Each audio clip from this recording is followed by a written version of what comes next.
Hello lovelies, I am the Fragnostic, and tonight on The Holy Truth we're cracking out the Ritalin in a desperate attempt to cure the madness of Little Emma. An action platformer with roguelike elements, including permadeath, levels assembled procedurally from handcrafted rooms, and tons of varied items and enemies. Help Emma find her brother, who has disappeared in eerie circumstances. I disappeared in eerie circumstances once. We were in a haunted house at a fairground and I fell down the fire escape and knocked myself out. I woke up surrounded by clowns. They weren't even doing anything, they were just standing there, willing me back to life with their black clown magic. It changed me. I'm not ungrateful, but my nipples leak blood near holy ground now, and newborn babies roll their eyes back into their heads when I pass them, and bellow dark hymns to some insect-limbed god beyond the frayed veil of worlds. It clears out the soft play area for my son though, which is nice.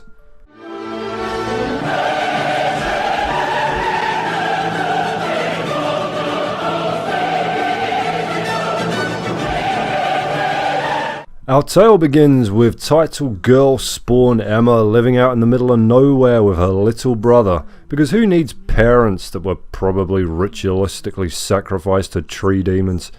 One day her brother vanishes, and despite an exhaustive search as far-reaching as under the bed and on top of the bed, Emma can't find him anywhere. Where's he gone? What's with the blood-soaked hands? Looks like she either mistook him for a loaf of bread and devoured him whole, or our little Emma's becoming a woman. Now they'll see Emma, now they'll pay. The madness of Little Emma moves you through 6 themed stages, which start off as being merely depressing to behold, before progressing to the aftermath of a tornado attack on the medical waste bins at an abortion clinic.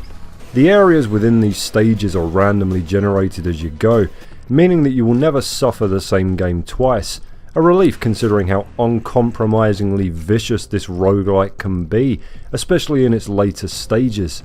Navigating Emma around this dungeon of terrors takes some getting used to.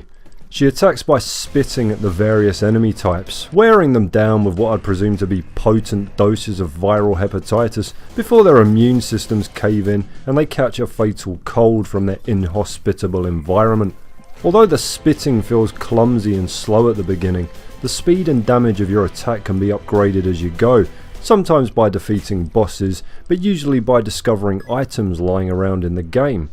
There must be clear of 100 of these fucking things to track down, meaning that you'd do well to grab even a 10th of them in one playthrough.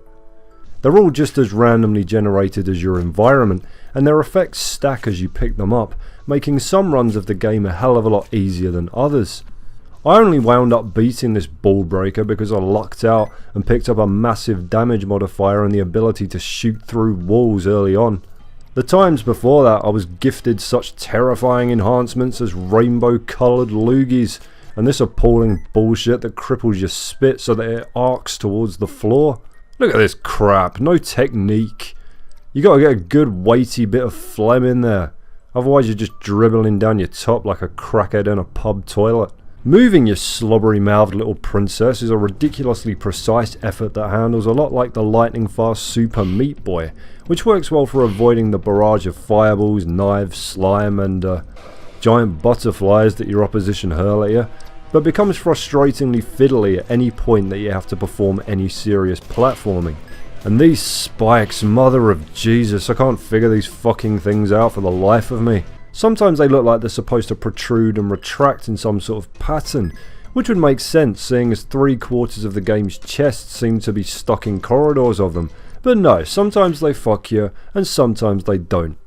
Such is the batshit difficulty of the madness of Little Emma that the concept of unnecessarily dropping your health for these chests, most of which ironically contain less health than what you've spent getting to them, is laughable. Presumably there's some kind of miscellaneous item that you can find to allow you to navigate these tetchy bastards, just as there is to aid in controlling your skittish jumping.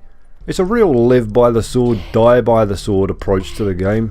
The variables that keep it interesting are the same things that render some playthroughs unbearably overwhelming.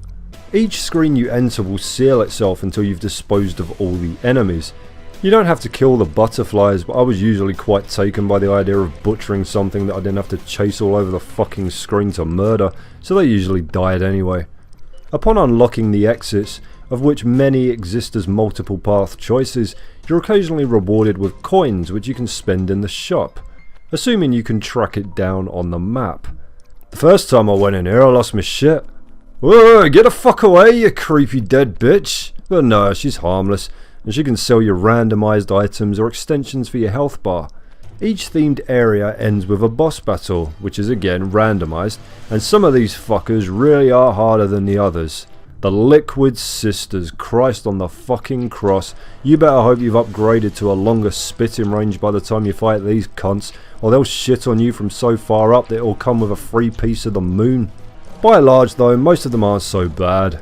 That is until they start showing up as regular enemies in the final area, multiple times, on the same bloody screen. The madness of Little Emma is a solid, highly replayable challenge, but stone my face mate, it is a fucking challenge. The final two regions of the game are not for the faint of heart or slow of wits, as many of the screens descend into chaotic bullet hell of which you stand little chance of surviving without the right power-ups. I managed to struggle through to what I assume is the bad ending. See, there's your brother. Is he dead? Catatonic? Pissed off that you disappeared into the basement for 3 days without feeding him? Who knows? I couldn't tell you how to get the good ending. Maybe there's a butterfly somewhere I forgot to rip in half. Maybe I ripped too many in half. Couldn't say. He's back now though. Wakes up screaming more than he used to. But at least it keeps the mice away.